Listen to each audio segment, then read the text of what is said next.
it's really fundamental how much storage touches all of our lives all day, every day. And it's just one of those technologies that we don't really think about or consider. But at the end of the day, anything you do with a computer or a website, the data's got to be stored somewhere and come back to later, right? I think about this all the time where everything that we interact with digitally exists somewhere in some data center on some hard drive. Your favorite songs, pictures of your kids, it all lives somewhere. The challenges to talk about and deal with right now, in my mind, are really just about scale, right? We're at the precipice of this, AI revolution. Hi, I'm Jim Gallagher, the CEO of JetStor, and you're watching the Data Center Go-to-Market Podcast. Hi, it's Joshua Feinberg from the Data Center Go-to-Market Podcast. I'm thrilled to be welcoming a very special guest. I'm welcoming today Jim Gallagher, who is CEO of JetStor, based in Austin. Jim, welcome to the podcast. Oh, thank you so much for having me. Oh, it's my pleasure. So I'm super curious to find out a little bit more about your career journey and how you ended up in this place where you're now leading a company that's big into enterprise storage and works with a lot of channel partners in and around storage. Yeah, absolutely. It's really kind of a really random, fortuitous story. I was a mid-career tech professional, did really well for myself in a traditional kind of technology path started out as really a systems administrator back when that was a thing. I worked at a place called Sun Microsystems, which is, sadly defunct, but was a great, great starting point. Through my career, I went from a sysadmin to a DevOps guy and sort of the birth of the cloud. And then about halfway through that career, pivoted to more of a sales engineer background and got the opportunity to work at a startup that was acquired by IBM. I worked at another number of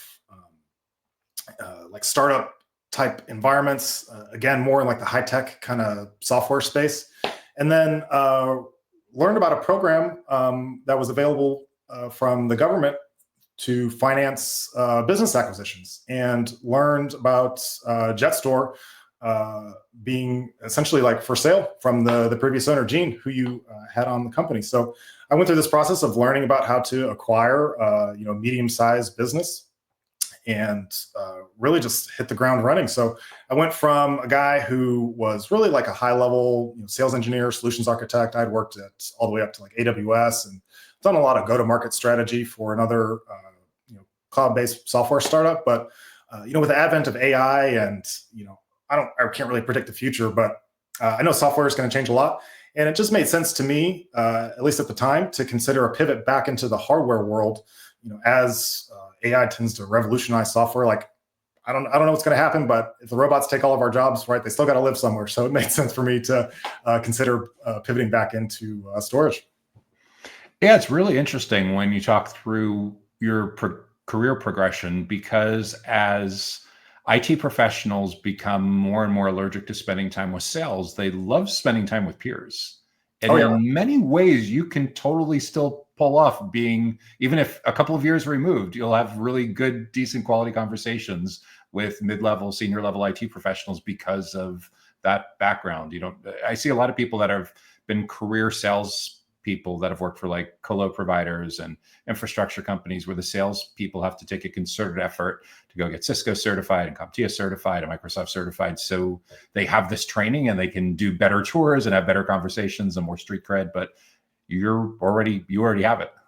Yeah, I was really lucky and fortunate to have that engineering background. But even before I started working at Sun, my very, very first job was working at the help desk at my college. So I had to learn to talk to people at a very early stage, and they're my professors grading my homework. So I had to learn those people skills really out of the bat.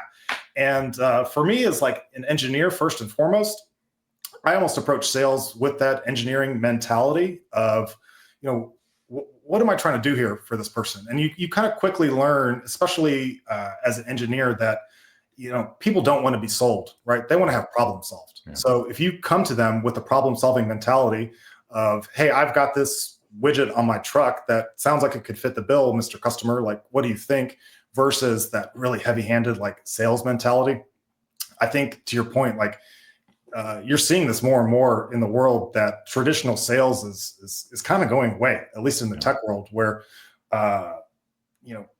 there's less and less of a need for that type of persona, as people can do all the research themselves, come to whatever solution they need without having to be beat over the head with the Glengarry Glen Ross mentality of the world. Yeah, for sure. In a lot of ways, the account executive, the sales development rep of the future will look a lot more like a teacher, a consultant, a subject matter expert, a trusted advisor. And in most cases, that comes from being able to legitimately have a similar knowledge base and background to your core personas that you sell to. That's why in a lot of enterprises, you see sales teams even specializing by industry now. So you see people that just sell to healthcare or just sell to manufacturing. So they can have these, they don't necessarily have to be able to be at a C-level, but at least they're respected as someone that it's at least like an advanced beginner intermediate level person within that organization to be able to know what's really going on. So yeah, that's a shift for sure that we see. Yeah, I've seen two really fascinating trends, even for myself and in my network. On one hand, you have the larger established companies like the Salesforces of the world that are purposely moving away from this account executive type role. And it is moving into more of everyone's kind of a sales engineer or solutions architect, right? And on the flip side, in the more startup world, we're seeing the birth of a role of a guy who's called a GTM engineer, right? Where it's taking that engineering mentality through the entire go-to-market lifecycle, whether it's tooling or how you engage with people on a personal basis. It's really a fascinating time. Yeah, for sure. And as a relatively small company, you won't have this as much as mid-market enterprise companies. We believe how much companies slow themselves down because of lack of good collaboration or just infighting or friction across teams. We're fighting. Do the SDRs get credit? Do the AEs get credit? What's the attribution model? The cookies are being blocked, so we can't. All this nonsense not only creates internal problems where there's a lack of trust, but it comes through loud and clear to clients or channel partners, and they get a lousy experience too. So one of the more difficult parts for the orchestration, the GTM, the leadership, is to figure out a way to get everyone working together as a coherent team so you don't end up with these silos.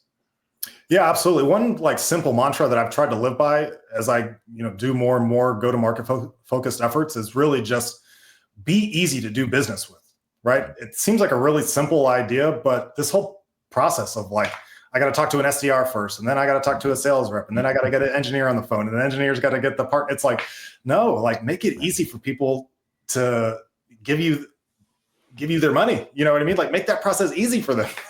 Yeah. The transparency of having the products on the website with photos, with videos, with a purchase button. Yeah. Especially for a commoditized kind of, there's always going to be a case for some large enterprise, very, very complicated, that need traditional enterprise sales. But for a lot of people that are selling items that people are pretty familiar with, there's a lot to be said for taking as much friction and recognizing that people do their research and make their decisions at weird times. Oh yeah, companies may be optimized to thinking, oh, well, we have 4 time zones to cover. We'll cover 8 to 6 in those 4 time zones and we're good to go. Especially I know JetStor sells with works with a lot of ours, channel partners. It's very possible that they don't get breathing time to work on this stuff till deep into the evening or Saturday morning or something like that. So to the extent that you have self resources available, great. If not, okay, you're slowing them down. Yeah, I wish I was working from 8 to 6. Those days are over. In the early 2000s, from 2002 to 2013, I had a training program for MSPs and VARs, and the best time for us to do webinars was 8 o'clock Eastern time during the week. Because if we dared to do webinars at the most popular time that people now go with midday, midweek, like Tuesday, Wednesday, Thursday, they all were complaining that they were going to miss billable hours. But if we took it to where it was at least 5 o'clock on the West Coast and 8 o'clock on the East Coast, we maximized our attendance rates because then they felt they weren't getting pulled away from billable client work. I love it. Whereas with a traditional buyer persona, they'd be like, oh, it's not work time, it's family time. I'm unplugging. I'm not coming to a webinar after hours. And then of course, if when you're selling globally, what is the traditional business hours? How do you we go through this a lot too. It's how do you optimize you can. So we find a time that works for the US, we find a time that works for EMEA, but it never works for APAC. And if it works for APAC in the US, it doesn't work for EMEA. So you end up having to do 2 sittings on everything. Definitely. Yeah. It's, that's really like one of the most fun things about working in this industry right now is just the global perspective, right? That's one of the things I've enjoyed the most about working in technology. Yeah. And conferencing technology, whether it's Zoom's got a webinar, StreamYard's, Riverside's, whatever, YouTube, LinkedIn, it knows no geo boundaries. So all of a sudden you get leads from everywhere. You get the great part is you can have business opportunities from everywhere. The more challenging part is you also can have competition from everywhere. So it introduces, it's a double-edged sword, but this is the reality of where we are now, and companies just need to adjust and adapt. I remember when I was a kid, this idea of like having a video phone was so futuristic, and we thought it was going to be so cool when you could like see someone's face on the phone when you call, and like how quickly that's pivoted to be like, another Zoom, I got to get on. I remember going to Epcot as a kid in the 80s and seeing the futuristic, being able to make a phone call on a video phone. I remember going to class trips to go to visit Radio Shack, and they were talking about this video phone concept that was over in France, that it would be like, I don't know, probably the mid 90s before I would see very early generation voice over IP before it caught up. But yeah, it's something that we just all take for granted, have a ridiculously high quality right on our phone.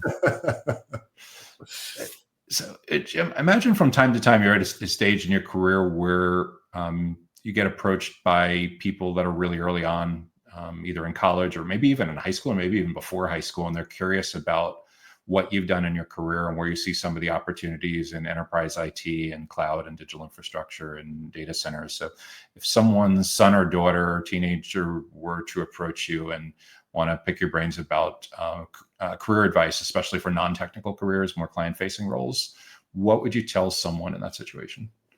Yeah, I would go back to what we were even talking about at the start of the conversation, is that, you can be as technical as you want, but the reality is we all have a gizmo in our pocket that can pull up, any technical answer you want.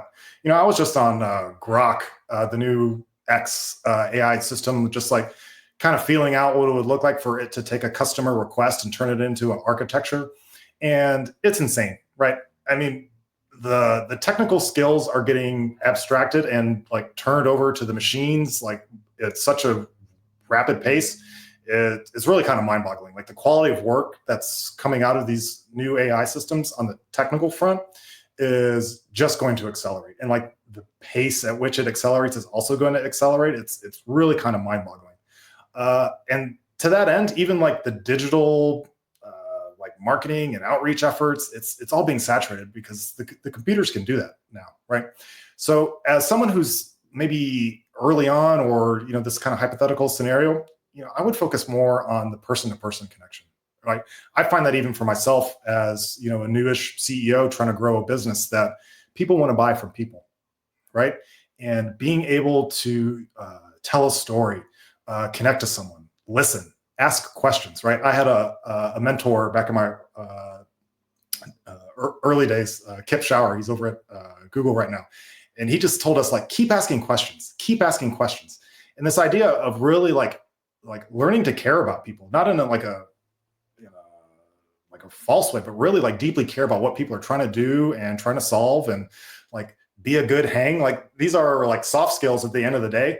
But this is really what I think is going to be more and more the thing that is valuable in our world, right?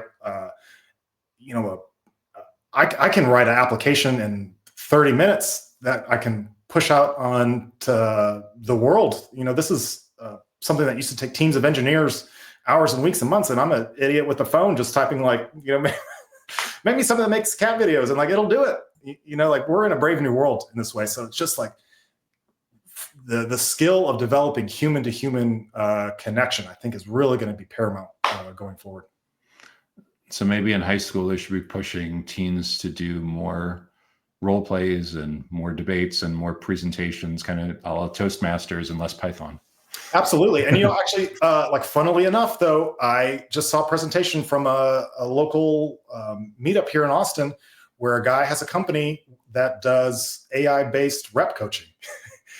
But he said, like, funnily enough, a lot of sales teams are remote now. So gone is the day of kind of like, again, that Glengarry Glen Ross sales floor where people are in the trenches together, like learning from each other, learning what works and what doesn't. And these guys don't get one-on-one coaching anymore. But AI can actually like do a pretty good job of being like a rep coach. It's kind of remarkable. Yeah. Well, even when you look at the transcription tools and their ability to repurpose a recording transcript into a blog post, into an email, into a social post, it's insane with what very, very rudimentary they call it 2 years ago prompt engineering. Now it's like literally just telling it what you want as if there was an assistant sitting there. So at some point, everyone that's a knowledge worker that's doing line of business stuff will be comfortable with multiple productivity tools that require no technical skills whatsoever. And it's just a matter of how seamlessly it's integrated. Yeah, absolutely. Couldn't agree more. So that's great insight for someone that's pretty early on that's trying to figure out what to do. And what's really interesting for me as well is I see a lot of these grassroots movements where they're going into colleges and going into high schools and talking about career paths and majors. I went to my son's school choice program maybe back in January, and kids in 6th grade and 7th grade are already getting tracked into careers because they do these academies. Do you want to take a medical elective starting in 6th grade? Do you want to take technology? Do you want to take engineering and entrepreneur? So it's a matter of how early you can get in there to plant the seeds. It seems every parent is trying to have at some point, it, I guess, gets to the point where it's almost like a comedy movie where, okay, they're in preschool and we're starting to figure out what they want to do when they go. Yeah, you're not wrong. Should they go in Montessori? Is that going to be better for? Yeah, right. Thinking about another scenario that often comes up is, imagine that you're at a conference and you bump into someone that you worked with 10, 15 years ago, maybe back at Sun or AWS or something, and they hear about what you're working on. Used to be really close, but you haven't seen each other in a while, and you sense they're a little bit burned out and they're thinking about some kind of career pivot. Back when you used to work with them, they did something related to like sales engineering, solution engineering, a little bit of product management. But now they seem to just be drifting and they're asking for your insight and advice. What would you tell someone like that over breakfast or coffee? Yeah, funnily enough, I've had this conversation numerous times recently, especially like once people found out the path that I took into this kind of like entrepreneurship through acquisition movement. And it's really becoming kind of a trend, even like as early as like MBA graduates. The old days where, you got your Ivy League MBA and you went off to go join a top tier investment bank and grind it out for 80-hour weeks, But a lot of these guys are turning around and buying established businesses that are cash flowing, but they do kind of blue collar work, right? So I was really in these people's shoes. I had been doing tech for 20 years. I'd been laid off half a dozen times. I've had to deal with being a cog in the machine, Globo Corp here and there. I've had to deal with startup drama and all the fun stuff associated with that. So I've been there, right? And I considered pivoting away from tech in general once I learned that I could go out and buy like kind of any business that exists. I was like, maybe I'll go buy a catfish restaurant. Like the world is really your oyster though at that point. So if you're a mid-career guy and you've got some money saved up, like go check out Biz Buy Sell. Like maybe getting out of tech is the answer. Maybe you want to look into doing something that you've always wanted to do. And then also too, like the barriers to creating a business and being a solopreneur have never been lower. You know what I mean? It's so easy for anybody to, like, if you want to paint, like put your paintings up on a Shopify website. It'll take you 5 minutes. Like you want to make a SaaS application that'll make you $10,000 in MRR. Like you can do that in a weekend with just like vibes. Like people talk about vibe coding, but like you can build up this sensibility and like listen to people and see what they might want to use and just go do stuff, just go make something. Like that's really like when you're burnt out is really like a sign that it's an opportunity in my mind, that like, hey, what I'm doing right now is just not working for me. Either it's the org that I'm in or the type of business that I'm in or the impact I'm able to do. So, it's a deep question that everyone has to answer for themselves and do a lot of soul searching and, know what's right for your family. But just know that there's a lot of paths that are open now that are I'd say like, kind of non-traditional that maybe people haven't considered, like buying a catfish restaurant or, just starting a side hustle. Like a lot of people are doing this stuff and making pretty decent money, without a lot of like heavy lifting investment. 2, 3, 4 side hustles, and you have a full-time thing going on there. Burnt out 4 times now instead of once. The Data Center Go-to-Market podcast is sponsored by DCSMI, elevating the role of sales, marketing, and go-to-market GTM professionals in the growth of the data center industry. To stay informed about upcoming episodes, make sure that you subscribe to the Data Center Sales and Marketing newsletter on the DCSMI website that can be found at www.dcsmi.com. Again, that URL is www.dcsmi.com.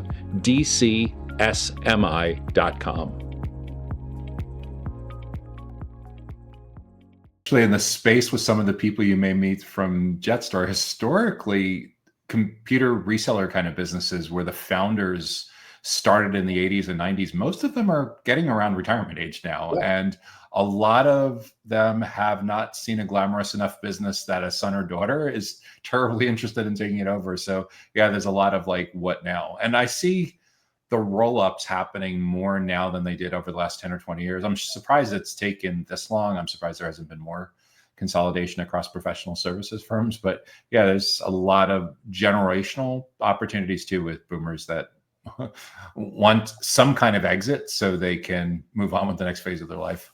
Yeah, look, if you're a U.S. citizen, you got a couple bucks in the bank, Google Silver Tsunami, it's this concept you're talking about where there is a ton of wealth locked up in this kind of generational handoff of all these boomer created businesses that, like their kids don't want to take them over. They don't have heirs, right? This is, a trend. It's a thing that's happening. And, look at the SBA 7A loan program, buy the book, Buy Then Build by Walker Diebel. There's an HBS study that kind of talks about this. I don't get commission from the guy, but it was a life-changing book for me. It's interesting too. SBA has been around for decades, but I still don't think it has anywhere near the visibility that it thinks it has. I do come across people from time to time who are aware of the loan program, that have been to small business development centers. They're aware of like sister kind of organizations like SCORE. But for the most part, for people that are starting up, like the awareness just isn't there of these kinds of resources. I got 100% lucky, and I found a guy on Twitter randomly who was like, I'm a lawyer. I use ChatGPT every day, and it's going to take all the lawyer jobs. And I just followed the guy. And it turns out all he does is these kind of SMB transactions. It was, to your point, it wasn't even conceivably possible for me. I just thought it was like, this is what PE firms do all day, every day. I had never heard of the SBA other than like the PPP loan thing, during COVID. I was like, oh, this actually this could be something for me. So I'm doing it for better or worse. The thing is too, is like you're in a tech hub, we're in a quasi tech hub. And when you get to these areas and you see the people that are recently retired or been retired a while that volunteer through these kinds of organizations, there's sometimes some really, really serious heavy hitter kind of talent. Like in Boca Raton, Florida, and Palm Beach County, IBM was headquartered here. Their PC division was headquartered here in the late 70s through the into the early 90s. So there were some people in this area that worked on the original team that was building the original PC business that negotiated that deal, the infamous deal with Bill Gates and Steve Ballmer. I imagine in another 5 or 10 years, there will be fewer and fewer that are still around, but Citrix started here too. So yeah, there's some interest. But yeah, Austin, I imagine same issues, as there's a lot of some real heavy hitting mentors, advisors that are willing to take you under the wing just for the sake of asking, because not a lot of people ask. Yeah, that's really been like one of the unexpected joys of doing this, is all the positivity and encouragement I've received from the local community. I recently joined the Austin Technology Council, and it's been amazing to get in touch with the local community. And one thing I have learned is that Austin specifically is like so relationship driven, right? Again, like you have to like go out there and touch grass and like go meet people and shake hands. But it's been fantastic, right? It's opened so many doors, just like going out there and actually like boots on the ground networking. I don't think there's any shortcuts for that stuff, right? Because people want to do business with people that they like. And then LinkedIn It's kind of the digital version of that just never sleeps. Yeah, Always yeah, keeps right. going. The interesting part is 5 or 10 years ago when I would talk with people, I'd sometimes get some pushback that I don't like LinkedIn. Social media is not my thing. Our clients aren't there. But the interesting part is you could potentially put your effort in 5 or 6 platforms, but for anyone that does anything related to tech, it's really, really converged into needing to only have significant footprint on LinkedIn. Yeah, absolutely. Become easier to a certain degree over time. Jim, you've been with JetStor now a little while. I'm curious what your thoughts are when you look at what's going on at a macro level within storage, the kinds of big challenges and problems that you see coming up over and over with your clients, with your channel partners that you think you have some unique answers to. Yeah, I mean, it's really just a phenomenal time to be in storage. Super exciting space, super exciting worlds. It's really like fundamental how much storage touches all of our lives all day, every day. And it's just one of those technologies that we don't really like think about or consider. But at the end of the day, like anything you do with a computer or a website, the data's got to be stored somewhere and come back to later, right? I think about this all the time where like everything that we interact with digitally like exists somewhere in some data center on some hard drive. Your favorite songs, pictures of your kids, like it all lives somewhere. The challenges to talk about and deal with right now, in my mind, are really just about like scale, right? We're at the precipice of this, AI revolution, for better or worse. You probably know better than anybody talking into the data center world that the planned rollouts for this are orders of magnitude bigger than we've looked at in the past. So I think like we as technologists, really have like an ethical responsibility to do this right, to be efficient with how we deploy our solutions, how we come up with stuff for our customers.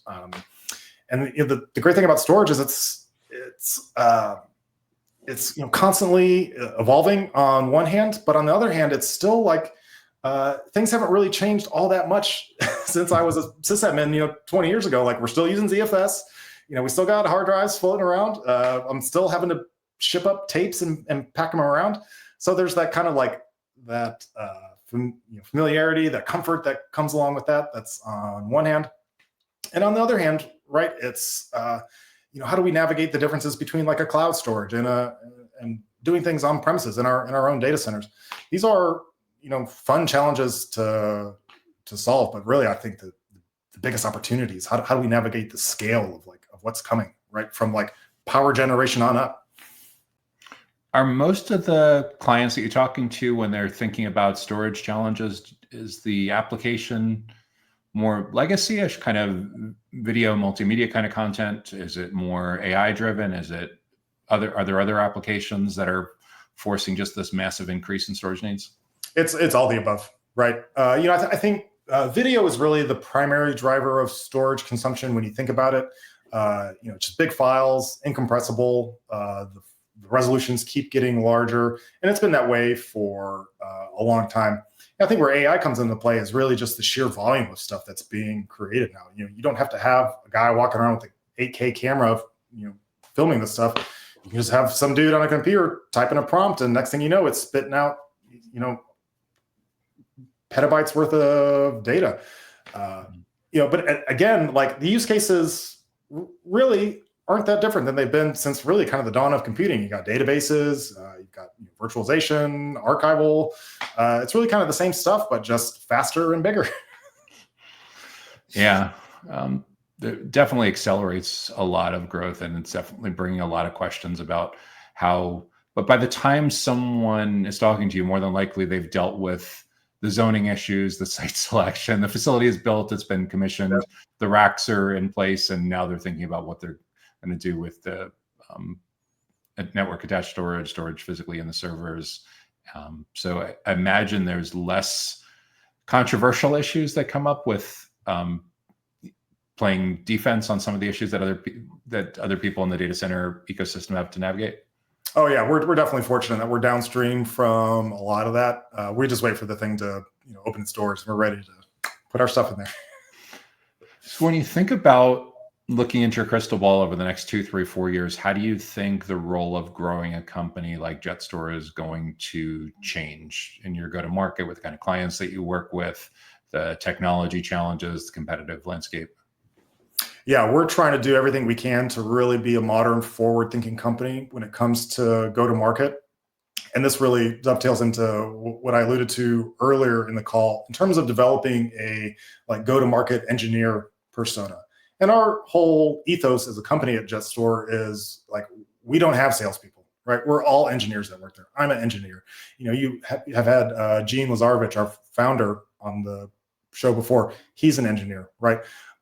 We need to be able to speak to our customers intelligently, quickly, accurately, and understand, their challenges, right? And speak their language. It's on one hand exciting that we have all these great new tools that are available.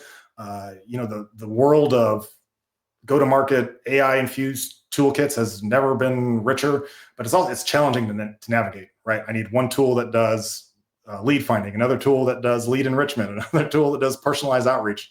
It's like on one hand that's exciting, and then on the other hand, you develop this kind of like AI fatigue in a sense. So for us, it's about taking that same kind of ethos as a company of like, hey, we're building stuff like for engineers as engineers, right? And we want to take that and also how we approach go to market, right? We want to be structured and efficient and reach our customers where they're at, how they want to be reached, what they want to consume in terms of like information, right? At the end of the day, like we are in more or less a commoditized business. So how do we elevate ourselves beyond that kind of commodity idea? How else can we communicate value as a infrastructure provider? What are our customers looking for?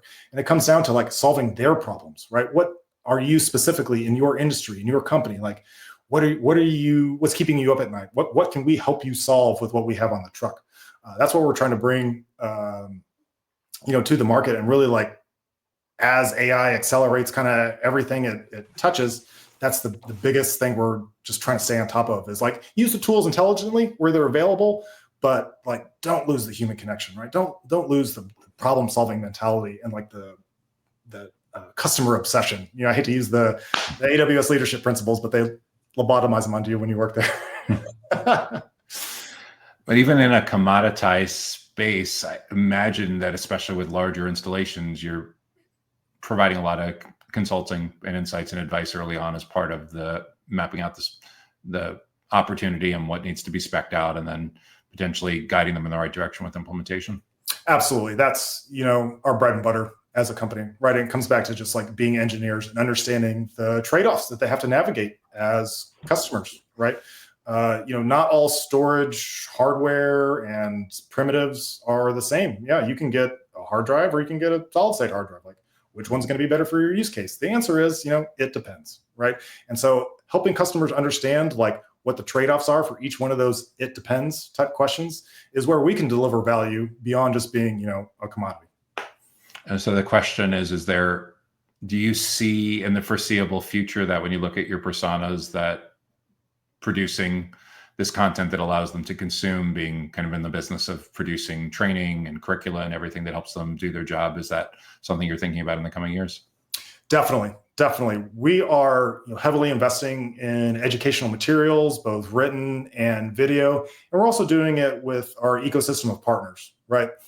When people consume storage, right, the underlying infrastructure that we provide is one thing, but there's typically some element of like a software complement that goes with it. So again, if you're doing, virtualization or active archival or media processing, right? We want to understand like what makes an ideal architecture, both from our end and also from our partners' perspective. So we want to develop these educational materials like with our partners that are best in class at what they do, and take, the knowledge that we have from, 30 years of being a business selling storage and put them together and make that kind of magical 1 + 1 = 3 for the customer. And provide these playbooks on tech stack building blocks based on talking to a couple dozen partners and finding what the consensus is on what they really like and cross-pollinating it. Yeah, like what the scaling vectors are, right? What are the pitfalls? When do you want to consider, a hammer versus a saw, right?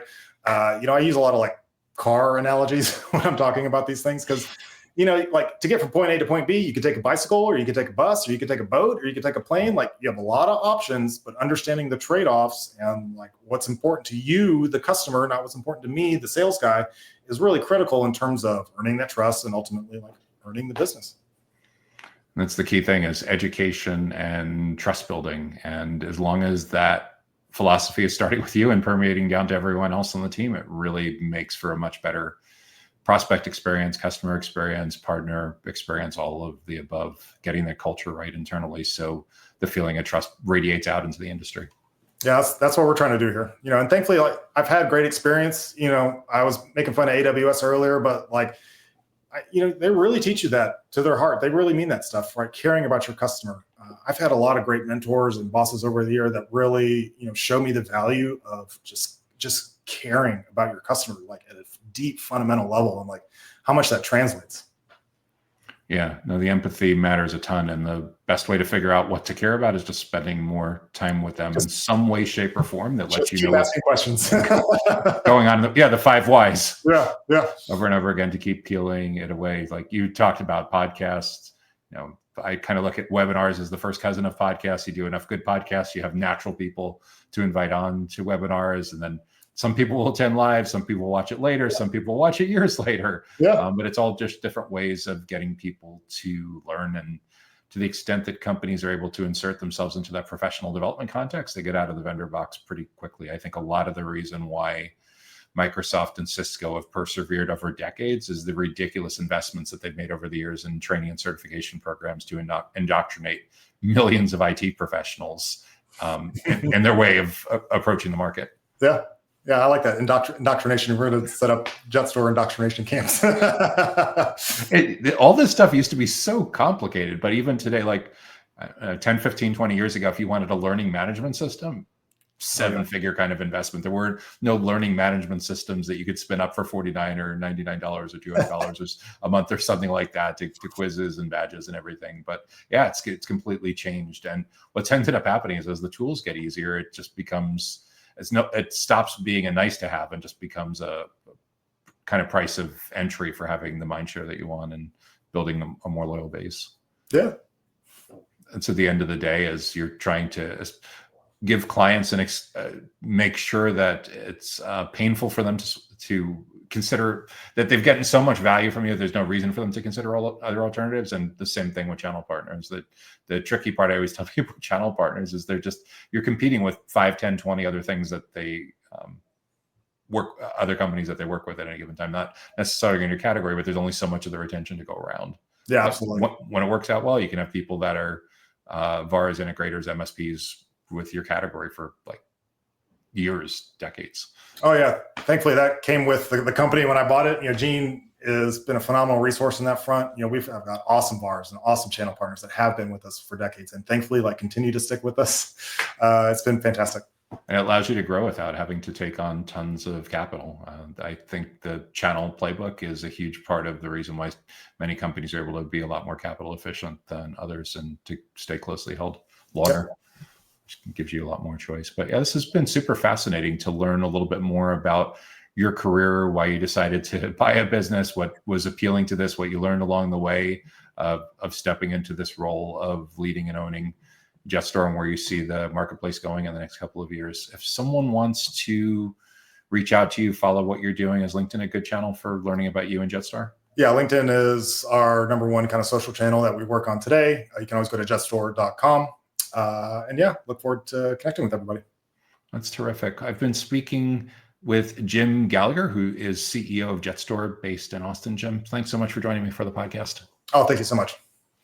The Data Center Go-to-Market podcast is sponsored by DCSMI, elevating the role of sales, marketing, and go-to-market GTM professionals in the growth of the data center industry. To stay informed about upcoming episodes, make sure that you subscribe to the Data Center Sales and Marketing newsletter on the DCSMI website that can be found at www.dcsmi.com. Again, that URL is www.dcsmi.com.